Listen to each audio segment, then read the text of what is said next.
Hola, muy buenos días, cordial saludo. En esta oportunidad vamos a regrabar la sesión número 2, ya que tuvimos un inconveniente con la sesión y no quedó grabada. Entonces voy a compartir lo que se realizó el anterior miércoles 11 de febrero a las 10 de la mañana en reunión con los aprendices. Vamos entonces a compartir pantalla para evidenciar qué fue lo que realizamos ese día.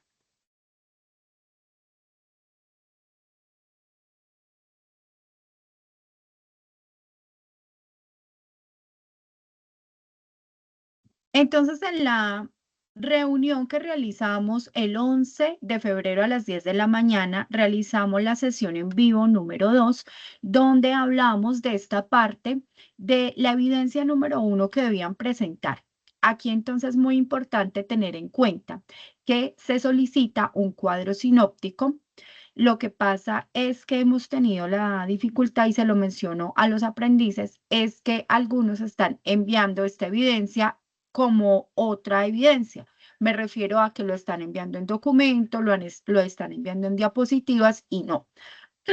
Esta evidencia propiamente nos dice que debemos verificar la normativa que tenemos en este momento con la parte de uso de sustancias psicoactivas. Entonces, ejemplo, está este cuadro sinóptico donde nos mencionan algunas leyes. Dentro de esas está la 1566, que reconoce el consumo de sustancias psicoactivas como una problemática y una situación de salud pública que debemos gestionar en forma país. La ley 1804 es importante también tener en cuenta, porque esta es la ley que va desde cero, desde edad de cero a siempre, y promueve un desarrollo integral.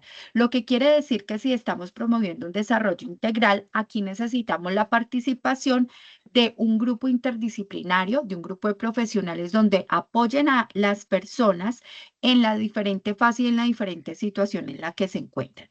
Aquí entonces hablamos de la ley 1616, que es la Ley General de Salud Mental. Aquí hablamos de que todas las personas tenemos derecho a una salud mental. Por eso en cada uno de los territorios nosotros vemos que hay estrategias, hay campañas, hay situaciones en las secretarías de salud departamentales y en las secretarías de salud municipales, donde se adelantan proyectos en pro de esa salud mental.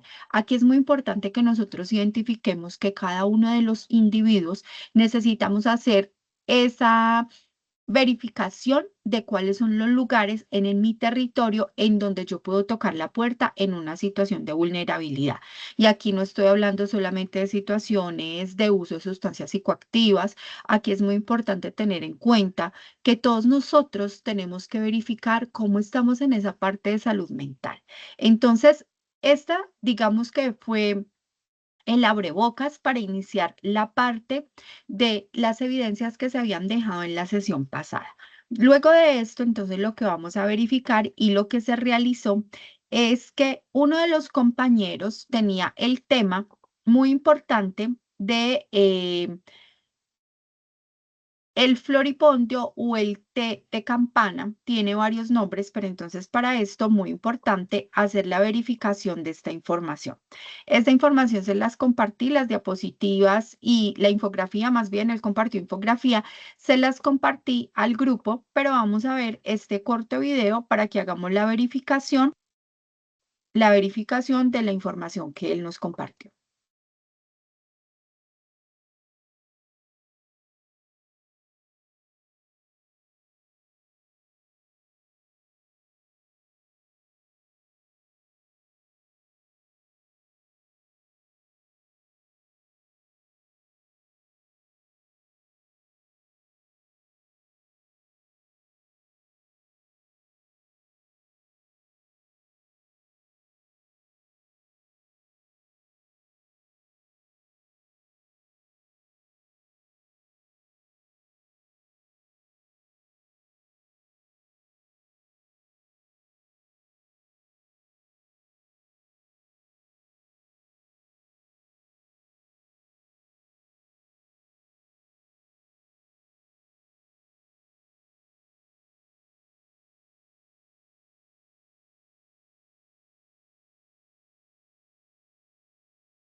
Bueno, ese fue el video que nos comparten en redes sociales. El compañero compartió una infografía donde nos menciona también por qué él tomó ese tema y nos mencionaba en la sesión número 1 que fue por una situación muy personal con su hijo y él compartía la experiencia que había tenido de sufrimiento como padre al ver a su hijo, pues que pudo llegar a una situación más compleja, que afortunadamente se logró brindar la atención, pero él manifestaba en la sesión número 1 que fue una situación muy difícil como familia, entonces por eso abordamos en la sesión número 2 el tema de la brumancia o del té de campana y nos quedó aquí como reflexión lo siguiente.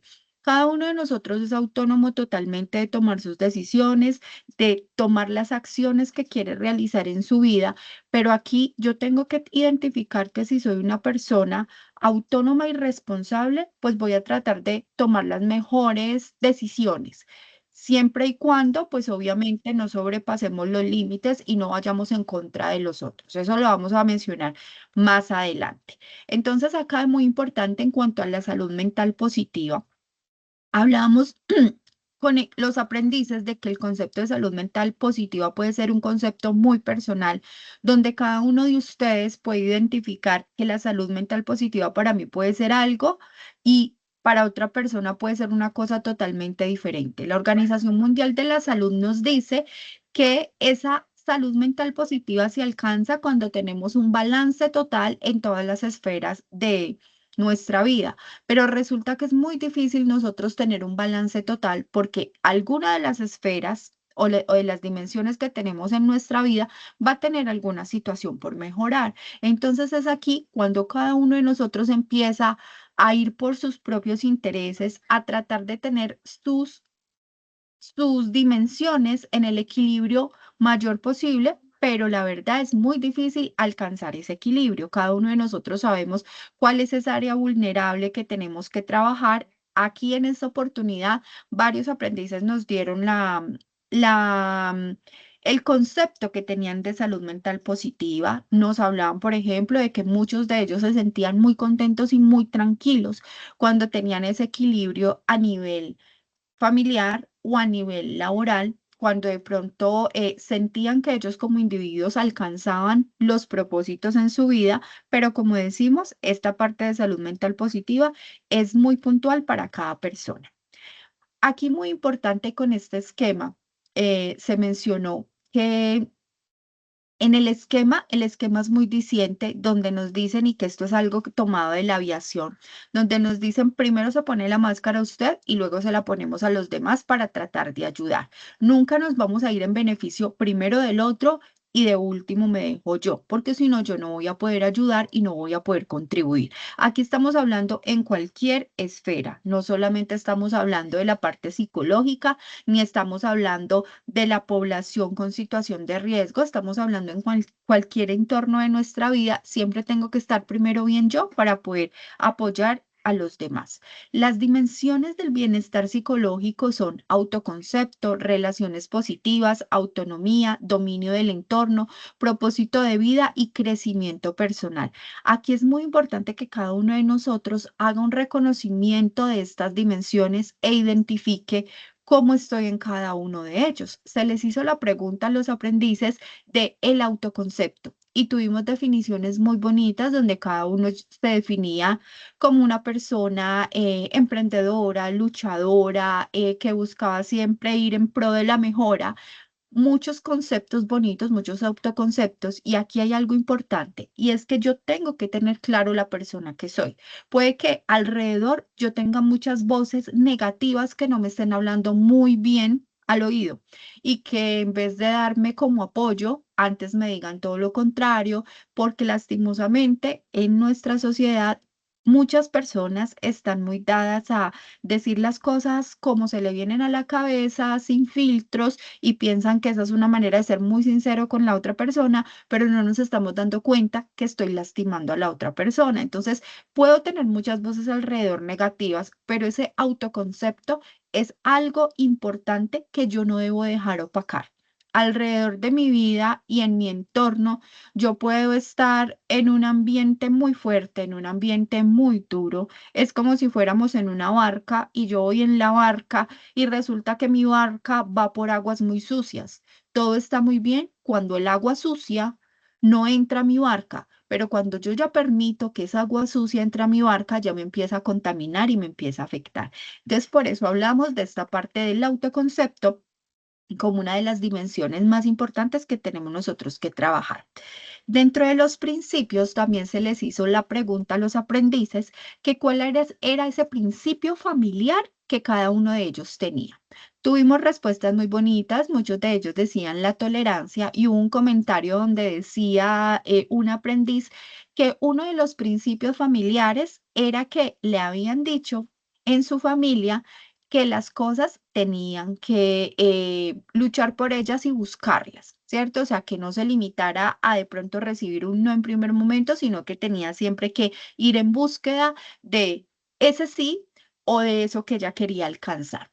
Dentro de los principios individuales, entonces está esa parte propia, que son muy diferentes en cada uno de nosotros, pero dentro de esos está la empatía, las habilidades sociales, la capacidad para afrontar problemas. Dentro de los principios familiares son esos que vienen de casa y también tenemos que tener claro que hay unos principios sociales que definitivamente tenemos que tener presentes y que dependiendo de muchas veces la sociedad en la que estemos, pues nos dejamos permear de cierta manera.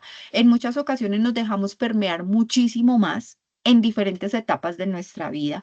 Y aquí, por ejemplo, abordamos la parte de la preadolescencia y la adolescencia, donde yo necesito tener una valía por un grupo o por otra persona. Entonces, en muchas ocasiones me dejo como involucrar o me dejo influenciar por una persona o por un grupo de personas y en muchas ocasiones de pronto no es la decisión propia, sino que en muchas ocasiones es una decisión como por tratar de encajar.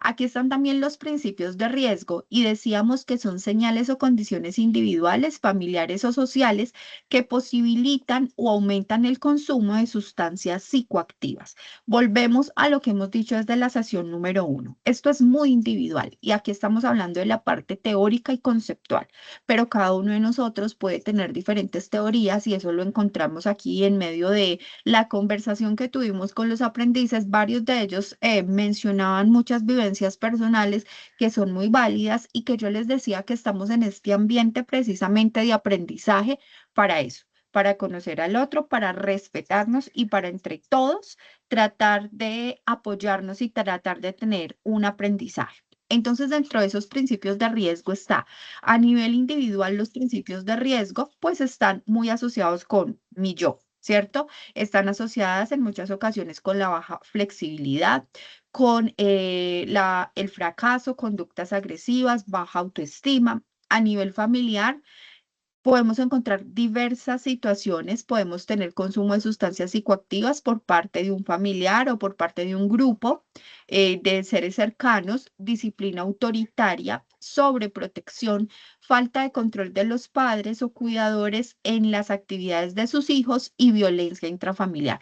Aquí propiamente con el control de los padres o cuidadores en las actividades de sus hijos, mencionábamos algo de las redes sociales y decíamos que en muchas ocasiones puede que yo sea un padre o una madre que aparentemente estoy ahí, pero no estoy tan presente, porque ellos, los jóvenes, están todo el día de pronto solos y pueden tener acceso a mucha información en redes sociales. Entonces es ahí cuando yo como mamá, como papá o como cuidador tengo que estar muy atenta de lo que están de pronto viendo, consumiendo mis hijos. Entonces aquí hablábamos y varios mencionaban como sus puntos de vista con la parte de las redes sociales. Cuando yo soy adulto, y soy un adulto responsable, puedo establecer un filtro y puedo decir, esto está bien para mí, esto no está bien para mí y tomar decisiones. Pero cuando yo estoy más joven, cuando estoy de pronto en la pubertad, es ahí cuando de pronto esa decisión no es tan fácil de tomar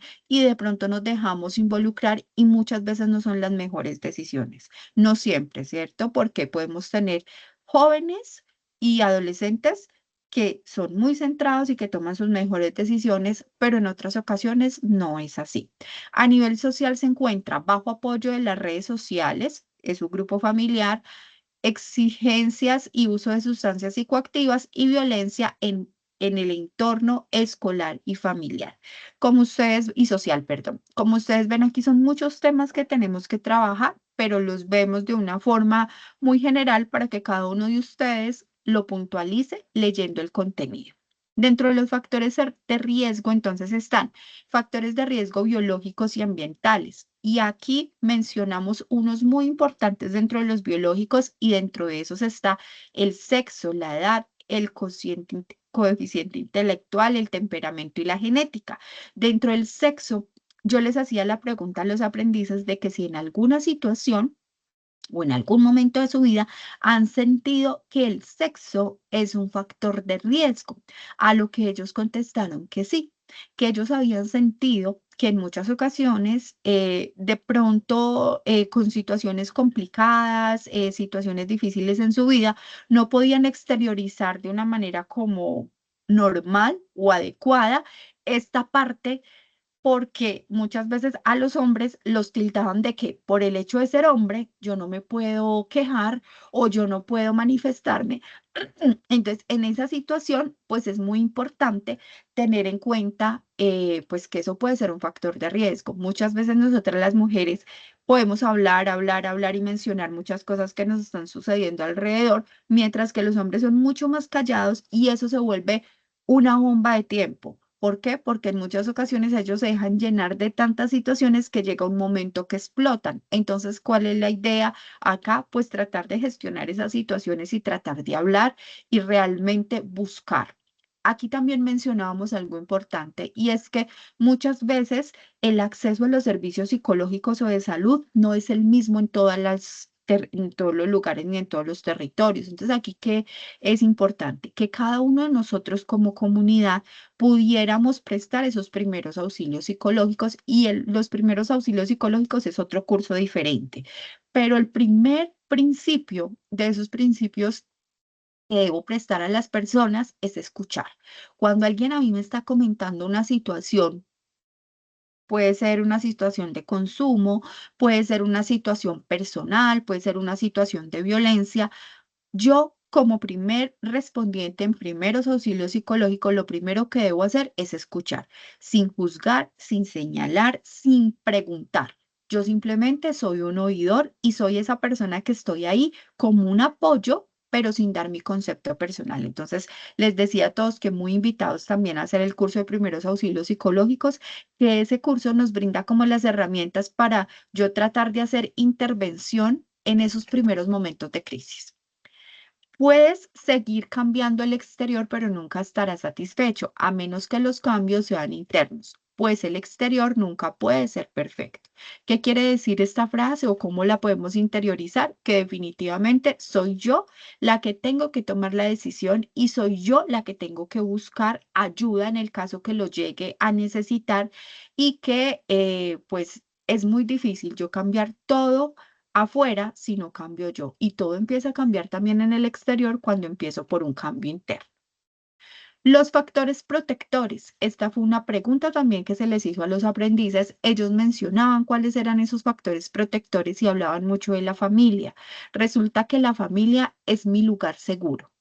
La familia es ese grupo de personas donde yo me siento tranquila para manifestar mis sentimientos, mis emociones y yo puedo, digamos que, hablar de una forma abierta. Eso es lo que esperamos en las familias, que realmente fueran un apoyo, pero sabemos que existen familias donde ni los niños, ni los jóvenes, ni los adultos encuentran esos espacios. Entonces, ahí en esa pregunta tuvimos diversas respuestas, pero muchos de ellos hablaban muy, muy bonito y hablaban de que su familia, sus padres, en el caso de los más jóvenes y los adultos, que sus padres habían sido un apoyo muy grande en esas edades tempranas. Entonces, los factores protectores en salud mental son recursos o condiciones con los que cuenta la persona como mecanismo de defensa.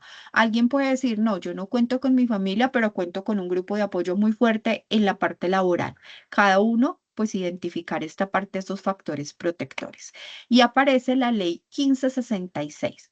Donde esta ley 1566 puede considerar como un hito normativo, puesto que afirma la reducción del consumo de sustancias psicoactivas como un asunto del Estado colombiano. Aquí, si ustedes ven, involucramos al Estado dentro de esta parte de salud mental y de sustancias psicoactivas. Aquí que es muy importante y lo mencionábamos con varias personas, ¿cuáles son esas estrategias que en cada uno de los territorios se adelantan? ¿Cuáles son esas actividades por salud pública que desarrollamos? ¿Tienen que existir? Claro, de pronto en algunas ciudades y en algunos departamentos se pueden trabajar de una forma más fuerte que en otros, pero se debe trabajar. Aquí varios de los compañeros nos mencionaron todas esas estrategias que tenían a nivel departamental que nos sirvieron pues a todos como para verificar cómo está mi territorio en cuanto al manejo de sustancias psicoactivas. Y aquí recuerdo una de las intervenciones de un aprendiz que me gustó mucho, donde él manifestaba que había como una especie de grupo de apoyo en la población. Entonces, muchas veces las personas em, con situaciones de sustancias psicoactivas no buscan de pronto al psicólogo, no buscan al médico, porque muchas veces es como, vuélvame a contar la misma historia. Entonces, ellos en ese departamento se creó en los territorios, en los barrios, grupos de ayuda, poblaciones de grupos de ayuda, donde simplemente una señora o un señor del común se sienta a escuchar que otra persona venga y hable y se descargue con él, ¿sí? Entonces esta persona, la idea es que pueda simplemente prestar sus primeros auxilios psicológicos, que como les decía, es escuchar, pero también que pueda orientar en el caso de que esa persona tenga que buscar ayuda extra, ¿cierto? Ayuda profesional. Yo les mencionaba que aquí en el departamento del Tolima, en la ciudad donde yo vivo, hay algo que se llama los escuchaderos y yo lo he escuchado también en varios territorios, donde es un grupo de psicólogos por Secretaría de Salud Departamental que van a los territorios y colocan como su carpita, donde ellos se sientan simplemente a hacer eso, a escuchar. No pueden dar ningún tipo de intervención, no pueden hacer ningún tipo de terapia, nada, simplemente escuchar. Entonces, pues eso también es algo bueno, pero ese sí, les cuento, es atendido por psicólogos. Entonces, en muchas ocasiones, lo que nos decía el compañero cuando socializó la situación es que de pronto las personas no se sienten con la misma confianza que si llegan a una población o a una persona que yo veo como más parecida a mí. Aquí entonces existen diversos factores que contribuyen a que alguien desarrolle una enfermedad mental. Estos incluyen la genética, experiencias traumáticas como guerras, desastres naturales, historia familiar, roles de género, edad, etnia, nivel de pobreza, nivel educativo y consumo de sustancias psicoactivas. Yo les decía que todo este material que les estoy compartiendo está en la plataforma, entonces que aquí quedábamos con el compromiso que para la sesión número 3 se iba a realizar la verificación de esta información, que cada uno iba a hacer la interiorización de la información y que no fuera como de pronto estamos acostumbrados a que las sesiones virtuales solo el instructor es el que habla. Hablamos entonces de aquí algo importante y es de la adicción a sustancias psicoactivas como enfermedad. Si bien podemos hablar que es una situación que se puede llegar a presentar en algunos momentos, y hablando de la parte de normatividad, decíamos que muchas veces se toma esta situación de salud mental en varias ocasiones como si esa persona le tuviéramos que colocar un rótulo de consumo de sustancias psicoactivas o consumidor o bueno, otras palabras que se utilizan en nuestro vocabulario. Entonces aquí es muy importante identificar algo. Como país, de pronto tenemos muchas falencias en el manejo de estas sustancias y me refiero a que nuestras leyes en muchas ocasiones son como muy punitivas, como muy señaladoras, pero no nos estamos yendo a la parte inicial, ¿sí? A la parte y al origen de la situación. Cuando nosotros manejamos esto como enfermedad, se supone que empieza a entrar dentro de la parte de salud pública, no como un señalamiento, sino como una intervención que tenemos que dar como un grupo interdisciplinario que lo hemos mencionado.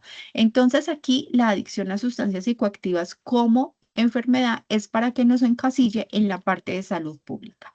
Aquí yo les mencionaba que tenemos varios químicos que son conocidos y que nosotros podemos identificar muy fácilmente en nuestra sociedad. Y decía también que tenemos un grupo de profes en el grupo, en el curso, donde ellos mencionaban cuáles eran esos elementos que más estaban consumiendo los chicos. Entonces aquí es muy importante que estemos como actualizados en cuáles son esas sustancias que vemos en la actualidad, porque si a mí como profe, ejemplo de colegio, llegan y me hablan del TUSI, yo no sé qué es eso, pues va a ser muy difícil orientar en cuanto a esa situación. Entonces, pues la invitación para todos es como que estemos muy actualizados con todo esto, independientemente si trabajamos como con una comunidad o si somos profes o si somos, hago parte de otra empresa o si soy padre, todos tenemos que estar muy actualizados en cuanto al tema. Entonces, cuando nosotros hablábamos de la parte de las sustancias psicoactivas, mencionábamos que hay una diferencia entre el consumo, el abuso y la dependencia. Cuando yo hablo del consumo, estoy hablando de que ese consumo puede ser algo aislado, que se presentó una vez y ya. Ese consumo se realizó, fue un episodio en cualquier momento, ejemplo, en una fiesta o una situación de una sustancia psicoactiva, de uso de una sustancia psicoactiva, pero no se creó ni dependencia ni afectación de su fisiología. Entonces no se afectó ni la parte física ni la parte psicológica. Eso es un consumo. Dentro de los tipos de consumo, entonces tenemos el consumo experimental, el recreativo y el habitual. Cuando hablamos de este consumo experimental, mencionábamos que en muchas ocasiones esta es una puerta de entrada a una situación de pronto más compleja. En la adolescencia, y volvemos al tema de la adolescencia, en muchas ocasiones simplemente por experimentar se realiza un primer consumo, pero ya entonces pasamos a la siguiente etapa y ya no solo es un consumo experimental. Aquí dentro de esta parte del consumo también está el recreativo, que tiene como objetivo orientar a las organizaciones para que sus productos y servicios cumplan con los estándares de calidad para la satisfacción de sus clientes. O sea, esa es una definición, pero que es un consumo recreativo. Es algo que se realizó en cualquier momento y ya, como por cambiar una situación, como por experimentar algo, pero no afecta. Y el habitual, entonces, es cuando las personas han pasado por el uso experimental o recreativo y ya se ha definido una sustancia de preferencia. Entonces, en esta parte, en el habitual, esta persona consume, pero en la mayoría de las ocasiones ya consume un tipo de sustancia específica porque, pues porque esa es la que de pronto la hace o lo hace sentir muchísimo mejor. Entonces, es más que todo como por las sensaciones y por lo que experimenta con el uso de estas sustancias. Aquí es muy importante que cuando una persona llega a ese consumo habitual y puede identificar esa sustancia que mejor le parece, normalmente es porque ya ha podido experimentar otras sustancias, pero entonces aquí ya estamos en el primer eslabón. Seguimos con el segundo, que es el abuso de sustancias psicoactivas. Aquí se habla de abuso cuando el consumo se vuelve una compulsión. Entonces, en muchas ocasiones, la persona, ya el cuerpo, está pidiéndole y está necesitando que consuma y que use esas sustancias psicoactivas. Entonces, ya aquí nos vamos al abuso. Entonces, aquí la persona tiene la necesidad, necesita consumir de una manera más frecuente, le cuesta decir no, le cuesta resistirse. En muchas ocasiones depende de la droga. Ejemplo, depende de algún tipo de droga para hacer ejercicio o muchas veces para tener relaciones, puede llegar a suceder, para laborar, también se ha escuchado. En este sentido, el abuso se convierte en un consumo problemático que genera afectación de la salud física y consecuencias sociales evidentes.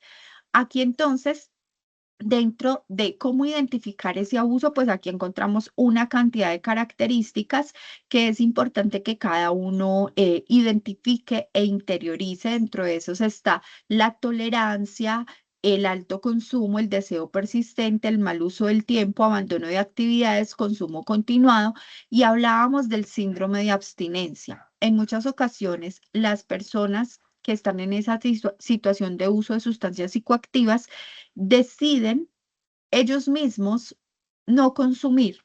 Pero entonces, como esta sustancia es tan difícil de tomar la decisión y decir la dejo de consumir porque es una sustancia que ya ha penetrado en el organismo y afecta al sistema nervioso central, entonces, ¿qué sucede? La dependencia por esa sustancia es muy difícil que la persona la pueda dejar por sí solo.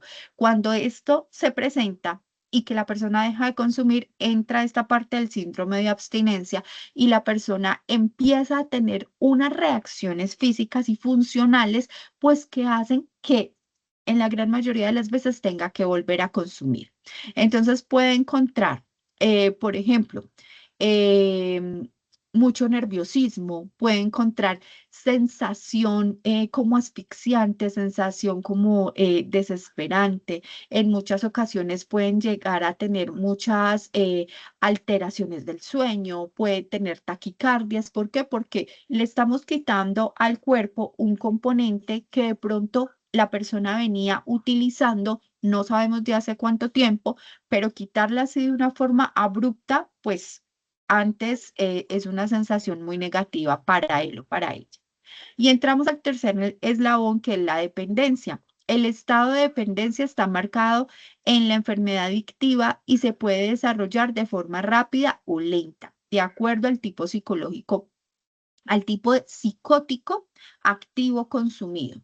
La característica principal de la dependencia es la imposibilidad de dejar de consumir debido a la reacción física y psicológica.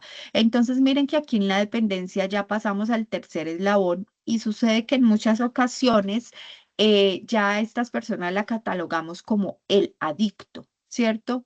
Está dependiendo de una sustancia pues para sus sensaciones, para realizar alguna actividad, y en muchas ocasiones ya su vida gira en torno al consumo. Mientras que en el anterior, si ustedes ven, cuando estábamos hablando de el abuso, la persona también está en una situación compleja, pero esta persona puede todavía trabajar, puede todavía estudiar, puede tener, digamos, una socialización.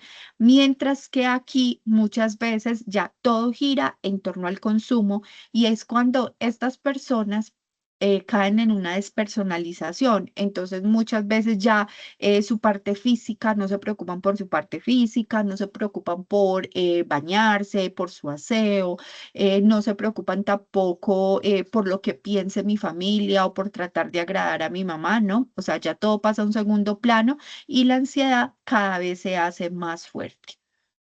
Aquí entonces, dentro de la dependencia física y dependencia psicológica, les presenté esta diapositiva y les dije que verificaran esta imagen de la dependencia física y psicológica y que lo pudiéramos verificar para la sesión número 3. Igualmente esta imagen donde les decía que por favor miraran en el contenido de Desayuna qué parte específica a nivel cerebral afectaba la sustancia psicoactiva. Dependiendo de la sustancia, afecta a diferentes zonas. Y con esto, entonces, terminamos la sesión número 2, recordándoles que para esta semana estamos trabajando esta evidencia que se llama la infografía, y nos dicen que vamos a trabajar en esta infografía los factores de riesgo que mencionamos y que claramente están más ampliados en la plataforma, que los pueden verificar, pero que la evidencia es una infografía, que cuando decimos infografía estamos hablando de una imagen así como esta, que es en una sola hoja, donde yo organizo toda mi información. ¿Cuál es el tema? Factores de riesgo frente al consumo. Aquí es muy importante que si es infografía, no es un cuadro, no es un esquema, sino que la evidencia corresponda. les decía también a los aprendices que cuando tengan que volver a enviar una evidencia porque tienen algo que ajustar y no la pueden enviar por la misma parte donde enviaron la primera, entonces por el foro de dudas e inquietudes vamos a enviar todos los ajustes y por favor colocamos ajuste o corrección de la evidencia tal para de esa manera yo enterarme cuál es la nota que debo corregir, ¿sí? Entonces, con esto terminamos la sesión número 2 y están muy invitados para participar en la sesión número 3, donde vamos a desarrollar los temas que les mencioné y vamos a seguir avanzando con la temática. Feliz día para todos.